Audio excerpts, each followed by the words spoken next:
Hello viewers, Sanskrit व्याकरण class में आप सभी का अभिवादन है। आज के क्लास में हम किम स्त्रीलिंग शब्द के बारे में जानेंगे कि इसका प्रयोग कैसे होता है वाक्यों में। इसके पहले के क्लास में हम पुल्लिंग किम के बारे में चर्चा कर चुके हैं। तो सबसे पहले हम कुछ उदाहरण लेके देखेंगे। सा बालिका, वह लड़की है। इसे प्रश्न बनाना हो, वह कौन है, तो हम कैसे लिखेंगे? सा का, वह कौन है। का प्रयोग स्त्रीलिंग में एक वचन के लिए यहाँ पर किया गया है। तो ऐसे ही वाक्यों में किम का प्रयोग किस तरह से करते हैं हम विभक्ति और वचन के अनुसार इस टेबल के माध्यम से देखेंगे कि वाक्य में अगर कारक का चिन्ह क्या है और हमें वहाँ किम का प्रयोग कैसे करना है। तो देख लेते हैं। यहाँ इस टेबल में विभक्ति, एक वचन, द्विवचन, बहुवचन। प्रथमा विभक्ति का प्रयोग कहाँ करते हैं? जहाँ कर्ता कारक हो। कर्ता कारक अर्थात डायरेक्ट क्रिया से संबंध हो। लड़की ने ये किया, ने आ गया है। बालिका ने ये किया, या वह लड़की है, डायरेक्ट है वैसे, तो वहाँ पर प्रथमा विभक्ति का प्रयोग होगा। एक वचन में का, द्विवचन में के और बहुवचन में का। अगर वाक्य में ने है तो कर्ता कारक है और प्रथमा विभक्ति। तो ये प्रश्न बनाने के लिए किम का प्रयोग होता है। उसमें स्त्रीलिंग पुल्लिंग के हिसाब से हम विभक्ति और एक वचन, द्विवचन, बहुवचन का प्रयोग करेंगे। द्वितीय विभक्ति का प्रयोग कहाँ करते हैं और उसका रूप कैसे चलता है? काम, के, काह। वाक्य में अगर को है तो कर्म कारक है और वहाँ द्वितीय विभक्ति का प्रयोग होता है। जैसे वाक्य में ऐसे है कि बालिका को, लड़कियों को, दो बालिकाओं को, तो वहाँ पर द्वितीय विभक्ति का प्रयोग होता है। तो वाक्य देख के हमें पता चलेगा कि हमें यहाँ पर कौन सा विभक्ति का प्रयोग करना है, यहाँ पर कौन सा कारक है। प्रश्न निर्माण में हमें ये सबसे पहले देखना है कि उसमें कौन सा कारक है। जैसे को है, ने है, क्या है, और स्त्रीलिंग है या पुल्लिंग है। स्त्रीलिंग के अनुसार प्रश्न निर्माण में वो हम शब्द प्रयोग करेंगे। तो एक लड़की के लिए लड़की को तो काम, दो लड़कियों को तो के, और बहुत सारी के लिए का।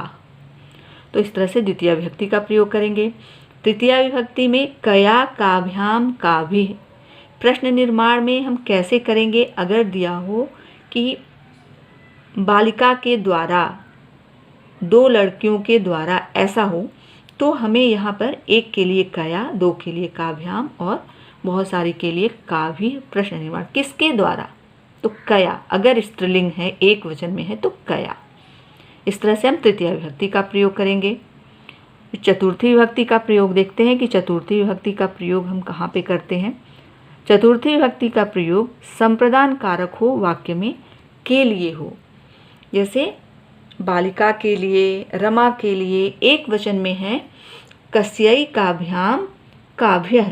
इसका रूप ऐसे चलता है, एक के लिए कस्यै, दो के लिए काभ्याम और बहुत सारे के लिए काभ्यः। वाक्य में अगर दिया है कि बालिका के लिए, रमा के लिए ये काम किया, रमा के लिए फल्लाई, के लिए है, दो लड़कियों के लिए, ऐसा वाक्य में के लिए है, तो प्रश्न निर्माण में किसके लिए?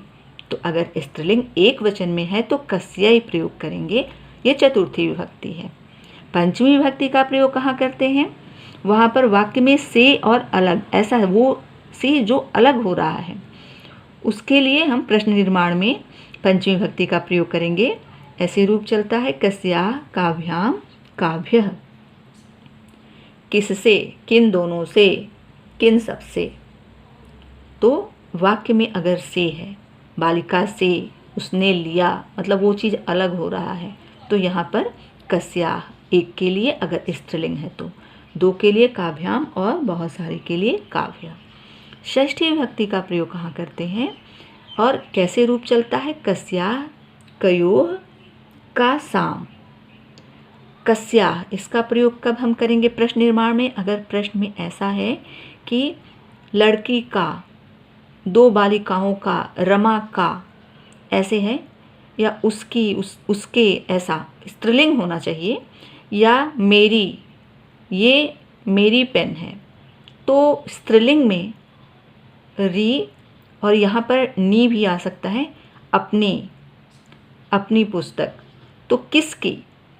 वहाँ पर एक वचन में कस्याः, द्विवचन में कयोः और बहुवचन में कासाम।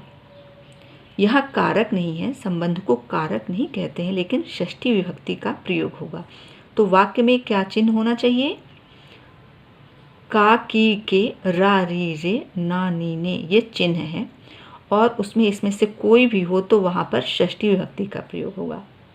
उसकी माता ने, उसके पिता ने, के है, कोई संबंध है, या सीता के पति राम, तो के स्त्रीलिंग है सीता और के आया है तो किसके, तो यहाँ पर कस्याह होगा एक वचन के लिए।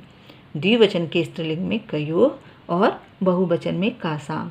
तो सबसे पहले हमें वाक्य में ये देखना है कि इस वाक्य में कौन सा कारक लगा है, चिन्ह क्या है, स्त्रीलिंग है, पुल्लिंग है, एक वचन है, द्विवचन है, बहुवचन है, उसके अनुसार विभक्ति का प्रयोग हम करेंगे। और किम का रूप हमें याद करना पड़ेगा, उसका प्रयोग हम बता रहे हैं कि कहाँ पर किस वाक्य में क्या चिन्ह हो तो कैसे हम प्रयोग करते हैं। अभी हम देखेंगे सप्तमी विभक्ति का प्रयोग। सप्तमी विभक्ति का प्रयोग अधिकरण कारक में होता है। अधिकरण कारक का चिन्ह क्या है? अधिकरण कारक का चिन्ह है में और पर। वाक्य में अगर ऐसा है, स्त्रीलिंग के लिए एक वचन के लिए कस्याम, कयोः, कासु, एक कोई स्त्रीलिंग है, कोई भी लड़की का नाम है, उसकी है, रमा है, बालिका है, बालिका पर हमें यह विश्वास है, बालिका में हमने ये गुण देखा, तो ये में और पर अगर वाक्य में है तो वहाँ पर अगर स्त्रीलिंग है एक वचन तो कस्याम लगाएंगे और द्विवचन में कयोः लगाएंगे, बहुवचन में कासु लगाएंगे। तो सप्तमी विभक्ति का प्रयोग वहाँ पर स्त्रीलिंग में किस तरह से करना है अभी हमने देखा। अभी किम स्त्रीलिंग का वाक्यों में एक प्रयोग और समझते हैं जिससे पूरा कॉन्सेप्ट अच्छे से क्लियर होगा। यहाँ पर एक वाक्य है, रमायाः पिता शिक्षकः अस्ति। रमा के पिता शिक्षक हैं, तो प्रश्न क्या बनेगा इस अंडरलाइन पे, किसके पिता शिक्षक हैं, किसके पिता अध्यापक हैं। तो किसके, ये सबसे पहले हमने क्या देखा इसमें कि स्त्रीलिंग के लिए हमें प्रश्न निर्माण करना है। स्त्रीलिंग पता चल गया, उसके बाद हमें ये पता करना है कि इसमें कौन सा का लगा हुआ है। का, की, के अगर है तो वो षष्ठी विभक्ति है और उसमें एक है कोई तो उसके लिए कस्याः। तो वाक्य निर्माण में, वाक्य बनाने समय प्रश्न निर्माण अगर हम कर रहे हैं तो सबसे पहले स्त्रीलिंग पुल्लिंग देखना है, फिर ये देखना है कि वो एक वचन, द्विवचन, बहुवचन में है, फिर उसका कारक पहचानना है कि वो कौन सा चिन्ह लगा है, को लगा है, का लगा है, और फिर उसके हिसाब से हम विभक्ति का प्रयोग करके प्रश्न निर्माण बहुत ही आसानी से कर लेंगे। तो यहाँ पे हमने लिखा है कि किसके पिता शिक्षक हैं, कस्याः एक वचन में है, षष्ठी विभक्ति स्त्रीलिंग के लिए, कस्याः पिता शिक्षकः अस्ति। ऐसे आराम से हम कोई भी प्रश्न निर्माण कर सकते हैं। हमें किम स्त्रीलिंग का रूप याद करना होगा और चिन्ह के अनुसार विभक्ति का प्रयोग करके हम वाक्य निर्माण, प्रश्न निर्माण बहुत ही अच्छे से कर पाएंगे। तो उम्मीद करती हूँ कि आज जो भी आपने सीखा है, समझा है, आपको अच्छे से समझ में आया है। आगे और भी इंफॉर्मेटिव वीडियोज़ के लिए हमारे चैनल को लाइक कीजिए, सब्सक्राइब कीजिए और शेयर कीजिए। धन्यवाद।